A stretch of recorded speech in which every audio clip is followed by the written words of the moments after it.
We provide you the platform to turn your dreams into reality. Give wings to your aspirations with KR Mangalam University.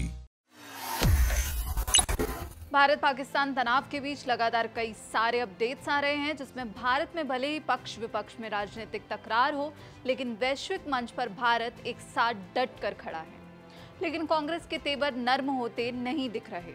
हाल ही में कांग्रेस सांसद जयराम रमेश ने एक विवादित बयान देते हुए कहा था, हमारे सांसद घूम रहे हैं और आतंकवादी भी घूम रहे हैं, जिसके बाद बीजेपी ने कांग्रेस को आड़े हाथों भी लिया।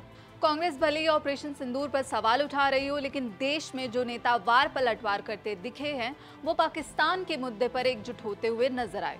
इसमें सबसे आगे ओवैसी खड़े दिखे। ओवैसी ने विदेश में जाकर पाकिस्तान के एजेंडे को फुस किया, तो वहीं कांग्रेस के शशि थरूर ने भी कड़ा संदेश दे दिया कि भारत से पंगा ना ले पाकिस्तान। अब इसी कड़ी में एक और मुस्लिम नेता का नाम जुड़ गया है और वो है सलमान खुर्शीद। कांग्रेस नेता सलमान खुर्शीद ने ऑल पार्टी डेलीगेशन के दौरे के बाद देश में भीतर मचे राजनीतिक उथल पुथल को लेकर अपनी चिंता जाहिर की है। अब जानेंगे कि सलमान खुर्शीद ने क्या कुछ कहा है और क्या है पूरा मामला। पहले वो समझ लेते हैं। अभी हाल ही में शशि थरूर के ऑपरेशन सिंदूर वाले बयान को लेकर कांग्रेस ने हमले तेज कर दिए थे और अब माना जा रहा है कि सलमान खुर्शीद ने इस मुद्दे को लेकर एक बड़ा बयान दिया है। सलमान खुर्शीद ने कहा, जब हम आतंकवाद के खिलाफ एक मिशन पर हैं ताकि दुनिया में आतंकवाद की पोल खोली जा सके, तब ये बात काफ़ी तकलीफ देती है कि देश में बैठे लोग हमारी सियासी वफादारी का गुनागणित कर रहे हैं। क्या देशभक्त होना इतना मुश्किल है?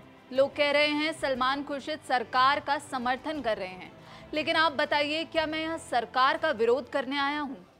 I have come here to speak for India, but here for India first. India and only India. इसके साथ ही कांग्रेस नेता सलमान खुर्शीद ने विदेश दौरे के बीच कश्मीर से अनुच्छेद 370 हटाने के पक्ष में भी बयान दिया था। इसके बाद सियासी बयानबाजी की शुरुआत हो गई थी।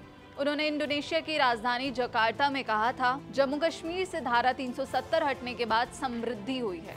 इसके साथ ही लोकतांत्रिक प्रगति भी हुई है। अनुच्छेद 370 हटने के बाद से ये धारणा भी खत्म हो गई है कि जम्मू कश्मीर भारत के दूसरे हिस्सों से अलग है। अब यहाँ एक लोकतांत्रिक सरकार है, लोगों ने यहाँ मतदान में बढ़ चढ़कर हिस्सा लिया। इसके बाद यहाँ विकास भी हुआ, लेकिन कुछ लोग जम्मू कश्मीर को पुराने दौर में ले जाना चाहते हैं, लेकिन हम इसे फिर से ऐसा नहीं होने देंगे। कांग्रेस नेता सलमान खुर्शीद ने आगे कहा, भारत एक स्वर से कह रहा है, आतंकवाद अब और नहीं। हम दुनिया को शांतिपूर्ण और समृद्ध बनाने के लिए आतंकवाद के खिलाफ सामूहिक आवाज की उम्मीद करते हैं। हम भरोसे के साथ कह सकते हैं कि हम होंगे कामयाब। अब सलमान खुर्शीद के बयान के बाद सवाल उठ रहा है कि क्या राष्ट्रवाद के मुद्दे पर कांग्रेस में फूट पड़ती दिख रही है? कांग्रेस ने जैसे शशि थरूर पर हमला बोला था, कि अब इस पर कांग्रेस की क्या प्रतिक्रिया आती है, ये भी देखने लायक होगा। लेकिन इस पर आपकी क्या राय है, हमें कमेंट बॉक्स में ज़रूर बताइए और ऐसी ही खबरों और वीडियोस के लिए जुड़े रहिए दैनिक जागरण के साथ।